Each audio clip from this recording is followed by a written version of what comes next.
Bon ben bonsoir, Stéphane Sanseverino. Alors l'accueil en Ariège et le festival Terre de Couleurs, quelles ont été tes impressions?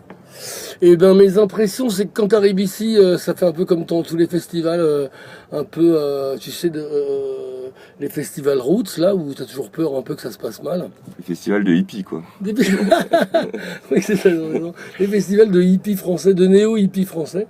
Et puis ce qui compte, en fait, c'est pas tellement ça, c'est surtout la gueule des gens qu'il y a dans la salle. Peu importe que tu marches sur un tapis ou dans la paille, c'est un peu la même chose. Donc, ce qui compte, c'est le concert, en fin de compte. Et là, ceci dit, ici, ils se démerdent plutôt bien pour un festival, pour un petit festival.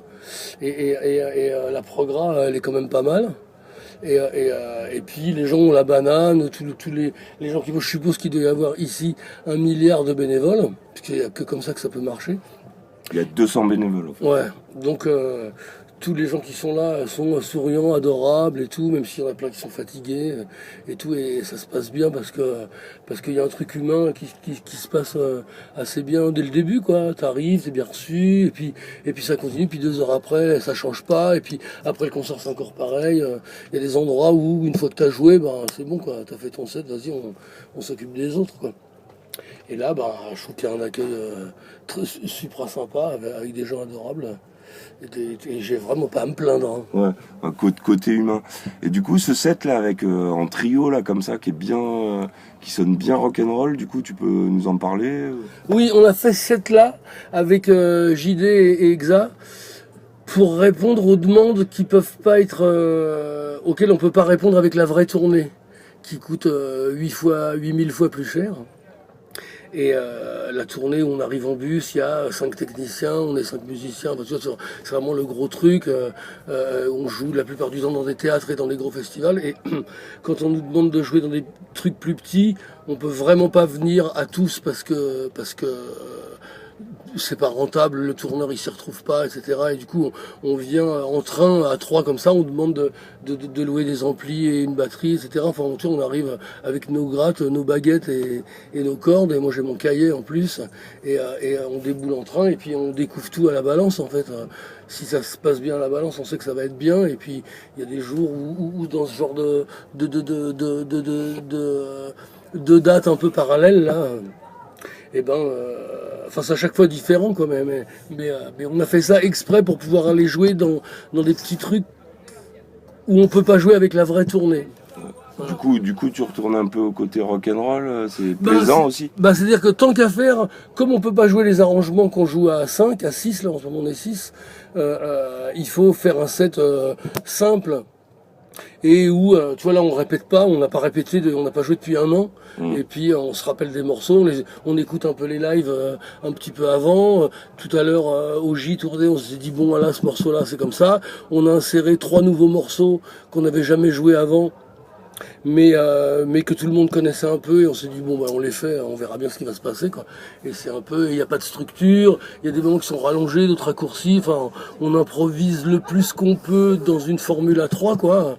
Moi si j'étais un guitar héros beaucoup plus fort, bah j'aurais plein de chorus qui durent des plombes et tout. Mais tu es un guitar héros quoi.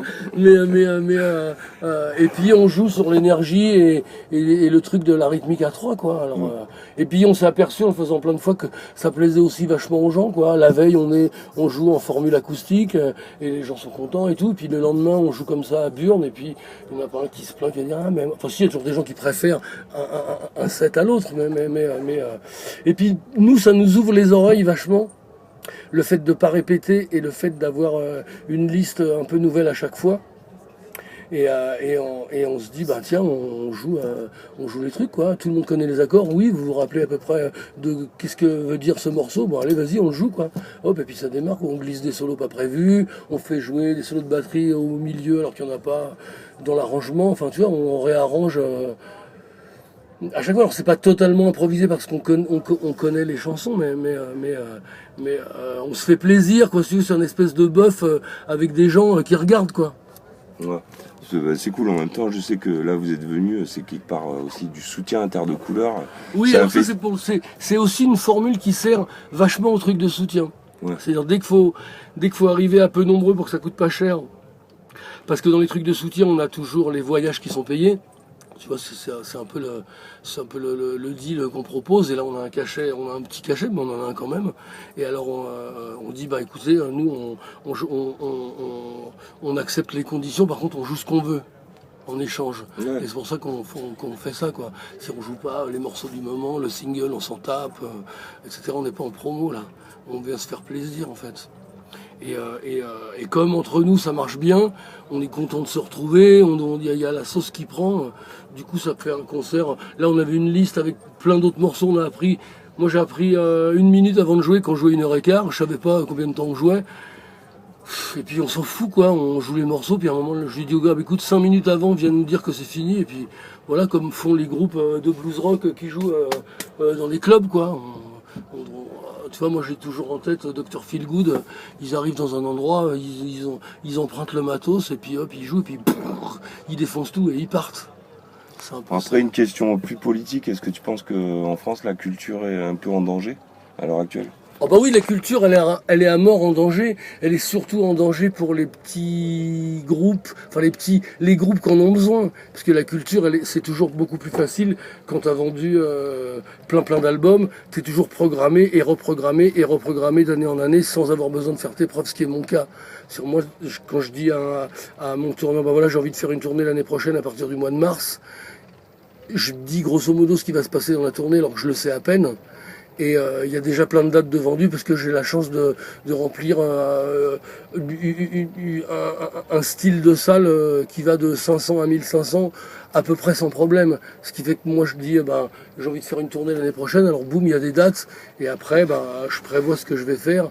En fait, je demande si je peux faire une tournée. Quand on me dit bah ouais, t'as 100 dates, du coup je commence à réfléchir à ce que je vais y faire dedans. Et ça c'est une grosse chance. Tout le monde n'a pas ce truc-là. La culture et les impôts et les budgets de la culture sont faits pour les gens qui démarrent aussi. Ils sont faits pour contenter les gens qui ont envie de voir des spectacles, mais aussi pour aller montrer aux gens qui viennent, par exemple, nous voir nous, un groupe pas connu avant et un DJ qu'on connaît pas après, par exemple. Tu vois, donc elle est en danger parce que les budgets se rétrécissent. Il y a tout un tas de festivals qui ont capoté. Là, cette année, il y a 100 festivals en moins, ce qui est quand même assez énorme. Ouais. Dans les théâtres dans lesquels on va, souvent les programmations elles sont pas mal tronquées. On prend vraiment que les gens qui remplissent. Et il y a plus. Alors qu'avant il y avait des gens qui remplissaient, par exemple des gens comme moi, puis des gros spectacles de danse très très connus, etc. Et à côté de ça, les salles, avec le bénéfice de tout ça, elles faisaient passer une nouvelle compagnie de danse, une soirée hip-hop où il n'y a que les jeunes du coin qui connaissent. Enfin, tu vois. Tu parles de danse, du coup, tu es danseur Oui, parce que non, je suis pas danseur, mais je vois que dans les endroits où, dans les C'est une question qu'on... Non, absolument pas. Puisqu'on parle de culture générale, un des trucs les plus durs, c'est quand même la danse. C'est-à-dire que tout le monde va pas dans un festival de danse ou dans un spectacle. Souvent, les spectacles de danse sont dans les programmations des théâtres où il y a des chanteurs, genre moi, des grosses pièces de théâtre avec Francis Huster. Donc tout ça, ça remplit, d'accord. Et après, avec ces bénéfices-là, on fait jouer une soirée avec tous les groupes de la ville, quoi. Donc la culture, elle est en danger parce qu'on fait plus ces soirées-là dont je parle avec les petits groupes. C'est-à-dire que si plus personne ne démarre, dans 20 ans, il n'y a plus de groupe et on continue à écouter des compiles de Dalida, quoi. Alors il y a des chansons qui sont très belles, certes, mais il y a tout un tas de groupes qui continuent, crise économique ou pas, il y a toujours 150 groupes dans les caves et dans tous les endroits où on peut répéter, il y a plein de groupes talentueux ou pas talentueux, on s'en fout, tout le monde doit avoir sa chance de passer au moins un certain nombre de fois au début pour se tester au